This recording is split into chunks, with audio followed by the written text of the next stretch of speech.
मेरे प्यारे बच्चों, आज हम लोग कक्षा 10वीं के लिए पाठ नेताजी का चश्मा का अध्ययन करेंगे। इसके पहले हमने पद भाग से भ्रमण गीत का अध्ययन किया था और एक गद्य खंड से हम लोग आज करेंगे, जिसका पाठ का नाम है नेताजी का चश्मा, जिसके लेखक हैं स्वयं प्रकाश जी ने आह्वान किया है अपने कलम से, जो ये पाठ रचित किए हैं, जिसका नाम है नेताजी का चश्मा। इसमें युवा पीढ़ी को आह्वान किया गया है। युवा पीढ़ी जो है वह देश को सशक्त और सशक्तिकरण के लिए आगे आए और देश के निर्माण में सभी का योगदान होना चाहिए और योगदान करते हुए राष्ट्र का निर्माण समृद्ध करने के लिए हर एक नागरिक को अपने अपने नजरिए से, अपने अपने कर्मफल से राष्ट्र का निर्माण करना चाहिए। इसमें भी नेताजी के चश्मा पाठ में देश के निर्माण के लिए ऐसे चरित्र लिखे गए हैं, संजोए गए हैं, जिसमें बताया गया है कि पाठ का विस्तार ऐसे किया गया है कि जिसमें एक कस्बा रहता है, जिस कस्बे में एक नेताजी का प्रतिमा बनाई गई है। मूर्तिकार के द्वारा जो नेताजी का प्रतिमा निर्मित हुआ है, उसमें भूलवश नेताजी का चश्मा बनाना भूल गया है। नेताजी का चश्मा बनाना भूल गया है, जिसके चलते नेताजी की जो प्रतिमा है वो अधूरी लगती है। अधूरी लगने से आप किसी भी कैरेक्टर को, किसी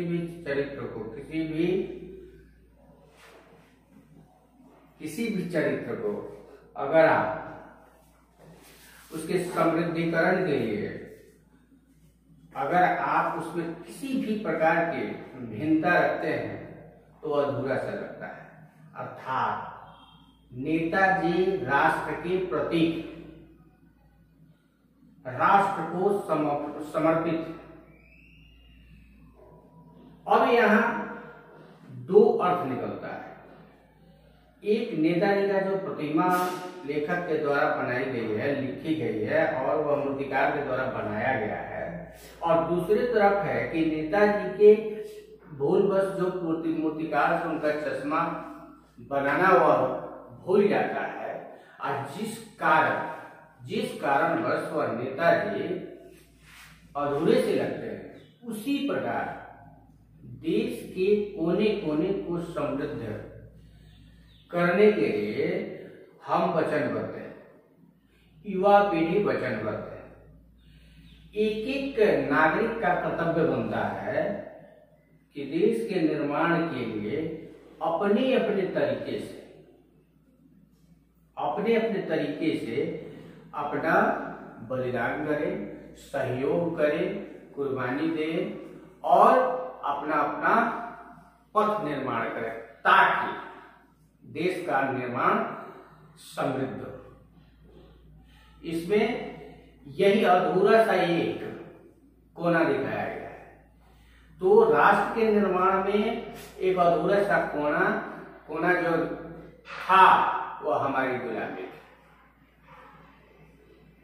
क्योंकि हम भली भांति जानते हैं कि एक गुलाम देश समृद्ध नहीं हो सकता है, क्योंकि वह दूसरे देश के अधीन होता है, और दूसरे देश के अधीन होने वाला कोई भी राष्ट्र समृद्ध नहीं हो सकता है।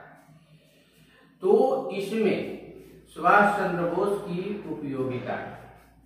सुभाष चंद्र बोस जो हमारे देश के लिए जो उपयोगी सिद्ध हुए हैं, वह सुभाष चंद्र बोस अपने में एक राष्ट्र है। उस राष्ट्र में किसी प्रकार का अधूरापन क्या आप बर्दाश्त करेंगे? क्या हम कर्तव्यनिष्ठ, कर्तव्यपरायण नागरिक होने के चलते क्या हम अपने राष्ट्र में किसी प्रकार का अधूरापन बर्दाश्त करेंगे? उसी प्रकार उस प्रतिमा में जो सुभाष चंद्र बोस की बनाई गई है, उसमें चश्मा का भूलवश छोड़े जाना अधूरापन का राष्ट्र के निर्माण में एक छोटा सा भूलवश, ये बहुत बड़ी भूल है जिसके चलते वो अधूरा लगता है। तो मेरे कहने का अर्थ है कि यह पाठ का एक आंतरिक सारांश था। इसमें अब हम लोग जानेंगे, विस्तार से जानेंगे कि नेताजी का चश्मा स्वयं प्रकाश जी द्वारा जो रचित है, इसमें युवा पीढ़ी को आह्वान करने के लिए कहा गया है कि युवा पीढ़ी कैसे इस राष्ट्र का निर्माण कर सकता है। तो हम भली भांति जानते हैं कि एक युवा पीढ़ी की सबसे बड़ी प्रेरणा होती है उसकी शिक्षा, उसका दम, उसकी करने की साहस, चेष्टा। युवा पीढ़ी किसी भी कार्य का संपादन भली भांति निष्ठापूर्वक कर सकता है, परंतु उसमें सबसे बड़े योगदान है शिक्षा का, स्वास्थ्य का। तो यहाँ पे नेताजी जो युवा पीढ़ी को आह्वान करते हैं और राष्ट्र के कोने कोने से सारे नागरिकों को आह्वान करते हैं कि ये जो नेताजी का प्रतिमा बना हुआ उसमें अधूरापन, यानी नेताजी एक राष्ट्र है और राष्ट्र में कुछ अधूरा है, वो है गुलामी। उस गुलामी में सभी ने योगदान दिया है, लेकिन मैंने पहले बताया है कि नेताजी एक राष्ट्र है, उसमें अधूरापन बर्दाश्त है। उसी प्रकार इस राष्ट्र में किसी प्रकार का अधूरापन बर्दाश्त नहीं है।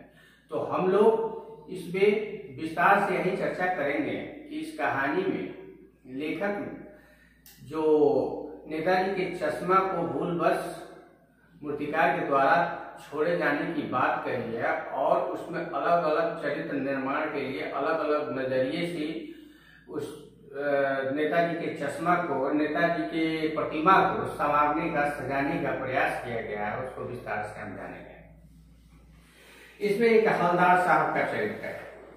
हवलदार साहब वह अपने ऑफिस दफ्तर जाया करते हैं। 15वें दिन जब वो अपने दफ्तर जाते हैं, किसी कंपनी के काम से जाते हैं, उस सिलसिले में कस्बे से उनको गुजरना पड़ता है। कस्बा बहुत बड़ा नहीं था जिसे पक्का मकान कहा जा सके, वैसे कुछ ही मकान और जिसे बाजार कहा जा सके। वैसा एक ही बाजार था। कस्बे में एक लड़कों का स्कूल, एक लड़कियों का स्कूल, एक सीमेंट का छोटा सा कारखाना, 2 ओपन एयर सिनेमा घर, नगर पालिका है और ऐसे ऐसे विस्तार कस्बे की सौंदर्यता को बताया गया कि वहां हमें क्या क्या लेकिन देखने को मिलता है। उसी कस्बे में नेताजी के प्रतिमा का अनावरण हुआ। अब उसमें भूलवश जो वो चश्मा बनाना भूल गया प्रतिमा का, उसको जब हवलदार साहब देखते तो उनको अजीब लगता है क्योंकि नगर पालिका ने का कार्य जो है वो अधूरा सा हुआ है। नगर पालिका के जितने भी ऑफिसर हैं वह इन बातों पे ध्यान नहीं दिए हैं कि नेताजी का जो अपने में एक राष्ट्र है, उनकी प्रतिमा में कहीं न कहीं भूलवश कुछ कमियां हैं। तो यहाँ पे अब विस्तार से ये देखेंगे कि वहां पे कोई सड़क पक्की करवा दी, कभी कुछ पेशाब घर बनवा दिए, कभी कबूतरों की छतरी बनवा दी। ये सारे नगर पालिका के कार्य गिने जा रहे हैं। नगर पालिका ने जो है यह क्या करता है, नगर पालिका उस कस्बे में ये जो कार्य किया है इसका विस्तार किया गया है। कह रहा है कि इसी नगर पालिका के किसी उत्साही बोर्ड या प्रशासनिक अधिकारी ने एक बार शहर के मुख्य बाजार में मुख्य चौराहे पर नेताजी सुभाष चंद्र बोस की एक संगमरमर की प्रतिमा लगवा दी। अब कहानी धीरे धीरे आरंभ हो रहा है।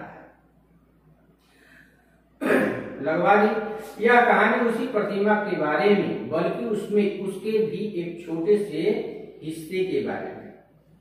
कहता है कि पूरी बात तो अब पता नहीं, लेकिन लगता है कि देश के अच्छे मूर्तिकारों की जानकारी न होने और अच्छी मूर्ति की लागत अनुमान और उपलब्ध बजट से कहीं बहुत ज्यादा होने के कारण काफी समय ऊहापोह से और चिट्ठी पत्री में बर्बाद हुआ होगा और बोर्ड की शासन विधि समाप्त होने की घड़ियों में किसी स्थानीय कलाकार को ही अवसर देने का निर्णय किया गया होगा और अंत में कस्बे के इकलौते हाई स्कूल के इकलौते ड्राइंग मास्टर मान लीजिए मोतीलाल जी को ही यह काम सौंप दिया गया होगा, जो महीने भर में मूर्ति बनाकर पटक देने का विश्वास दिला रहे। अर्थात आप खूब भली बात जानते हैं कि हमारे यहाँ भारत में जो सरकारी कार्य होते हैं वह दिखावा के लिए होते हैं। वो निष्ठापूर्वक कर्तव्यनिष्ठ होकर कोई काम नहीं करता है, क्योंकि उसमें सभी को लाभ देखना चाहिए। हमारे नागरिकों को दिखाना है कि हमने ये उपयुक्त काम कार्य किए हैं, परंतु वह कार्य संपूर्ण पूर्ण रूप से हुआ है कि नहीं हुआ है, हमारे सरकारी दफ्तर से में इनकी चर्चाएं नहीं होती है। उसी का नमूना है यह नेताजी का जो प्रतिमा बना हुआ है। जैसा कि कहा जा चुका है कि मूर्ति संगमरमर की थी, टोपी की नोक से कोट के दूसरे बटन तक कोई 2 फुट ऊंची, जिसे कहते हैं बस्ट, और सुंदर भी। नेताजी सुंदर लग रहे थे, कुछ मासूम और कमसे। फौजी वर्दी में मूर्ति को देखते ही दिल्ली चलो और तुम मुझे खून दो, मैं तुम्हें आजादी दूंगा, ऐसा प्रतीत होता है वगैरह याद आने लगे। इस दृष्टि से यह सफल और सराहनीय प्रयास था। केवल एक चीज की कसर थी जो देखते ही खटकती थी। क्या? तो नेताजी की आंखों पर चश्मा नहीं था। यानी चश्मा तो था लेकिन संगमरमर का नहीं था। एक समान और सचमुच के चश्मे का चौड़ा काला फ्रेम मूर्ति के को पहना दिया गया, अर्थात अधूरा था। अधूरा होने के चलते नेताजी अधूरे लगते थे और राष्ट्र भी अधूरा लगता था। क्योंकि मैंने पहले ही बताया है कि नेताजी एक समृद्ध और स्वयं में राष्ट्र थे। नेताजी अधूरे तो राष्ट्र अधूरा, जो सबको अच्छा नहीं लगता था। अब यहाँ बता रहा है विस्तार से कि लेकिन संगमरमर का नहीं था, एक सामान्य और सचमुच के चश्मे का चौड़ा काला फ्रेम लगा दिया गया था। अब कह रहा है कि हवलदार साहब जब पहली बार इस कस्बे से गुजरे और चौराहे पर पान खाने रुके, तब उन्होंने इसे लक्षित किया, यानी देखा, और उनके चेहरे पर एक कौतुक भरी मुस्कान फैल गई। वाह, यह आइडिया भी ठीक है, मूर्ति पत्थर के लेके चश्मा दिया। अब देखने का नजरिया, यानी यह देश हमारा जब गुलाम था, हम जब परतंत्र थे, और परतंत्रता में हमारे देश के अन्य देशभक्तों ने अलग अलग कुर्बानियां दी, अपने अपने उपयोगिता सिद्ध किए, तब जाके बहुत सारे यत्न और प्रयत्नों के बाद जो हमारी आजादी मिली, उस आजाद देश में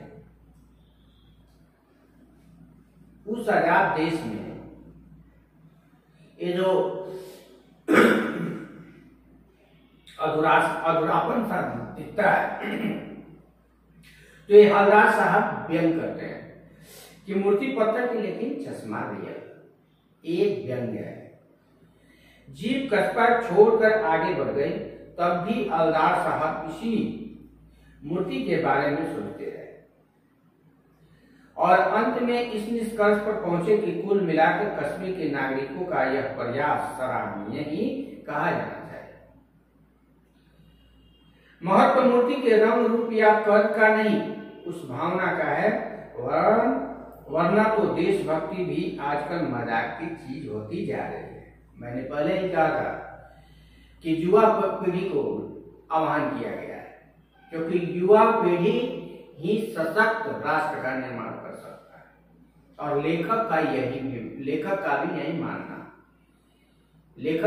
यही मानना है कि देश के कोने कोने के युवा पीढ़ी को आह्वान करना पड़ेगा और युवा पीढ़ी को अपने ढंग से इस राष्ट्र के निर्माण के लिए अपनी उपयोगिता सिद्ध करनी होगी। तभी आकर एक सशक्त राष्ट्र का, एक समृद्ध राष्ट्र का, एक अखंड राष्ट्र का निर्माण हो सकता है। जीप कस्बा छोड़कर आगे बढ़ गए, तभी हवलदार साहब इस मूर्ति के बारे में सोच रहे थे। कह रहा है कि अब ताल के फ्रेम वाला गोल चश्मा है। हवलदार साहब का कौतुक और बढ़ा, यानी कि जो चश्मा पहले लगा हुआ था वो चश्मा बदला जा चुका था। पहले फ्रेम लगा हुआ था, गोला सा चश्मा। अब कौतुक यानी उत्सुकता और बढ़ता हवलदार साहब के मन में। मूर्ति कपड़े नहीं बदल सकती, लेकिन चश्मा तो बदल सकती है। ऐसा क्या हो सकता है क्या? मूर्ति बोलती है, निर्जीव है। निर्जीव मूर्ति जो निर्जीव है वह चश्मा कैसे बदल सकता है? अब ये बातें कौंध रही है लेखक के मन में, हवलदार साहब के मन में। दूसरी बात, जब हवलदार साहब उधर से गुजरे तो उन्हीं मूर्ति में कुछ अंतर दिखाई दिया। ध्यान से देखा तो पाया कि चश्मा दूसरा है, यानी कि जो चश्मा लगा हुआ था वो भी बदल गया था। पहले मोटे फ्रेम वाला चौकोर चश्मा था, अब तार के फ्रेम वाला गोल चश्मा है। हवलदार साहब का कौतुक और बढ़ा। वाह भाई, क्या आइडिया है। मूर्ति कपड़े नहीं बदल सकती, लेकिन चश्मा बदल सकती है। ये बात गौर करने वाली है। ये नजरिया और दृष्टि की बातें हो रही है।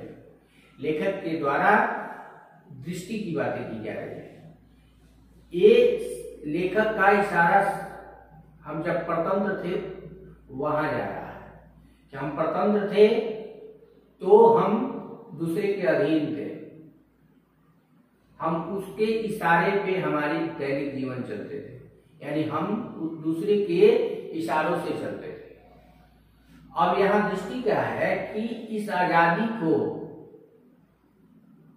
अलग अलग विभिन्न दृष्टि से देखा जाता है और देख रहे हैं लोग। इसी पे वार किए हैं लेखक। हवलदार साहब की आदत पड़ गई हर बार कस्बे से गुजरते समय चौराहे पर रुकना, पान खाना और मूर्ति को ध्यान से देखना। एक बार जब कौतूहल बहुत ज्यादा उत्सुक हो गए तो उठा तो पान वाले से पूछ लिया, क्यों भाई, क्या बात है? यह तुम्हारे नेताजी का चश्मा हर बार बदल कैसे जाता है? पान वाले के खुद के मुंह में पान ठूसा हुआ था। वह एक काला मोटा और खुशमिजाज आदमी था। ये चरित्र का वर्णन हो रहा है, उसके सौंदर्य का वर्णन हो रहा है। वो पान वाला जो है जिससे हवलदार साहब पूछ बैठते हैं, उसका रंग रूप कैसा है वही बता रहे हैं लेखक। तो वह एक काला मोटा और खुशमिजाज आदमी था। हवलदार साहब का प्रश्न सुनकर वह आंखों ही आंखों में हंसा। उसकी तोड़ फेंकी, पीछे घूमकर उसने दुकान के नीचे पान थूका और अपनी लाल काली बतीसी दिखाकर बोला, कैप्टन चश्मे वाला करता है। अब यहां से कहानी में ट्विस्ट है, यहां से कहानी में मोड़ है। यहीं से कहानी में आपको पता चलेगा कि वह कैप्टन चश्मा वाला जो है और चश्मे को बदलता है, इसमें क्या रहस्य छुपा हुआ है। तो अगले वर्ग क्लास में मैं उस रहस्य से पर्दा हटाऊंगा। Thank you.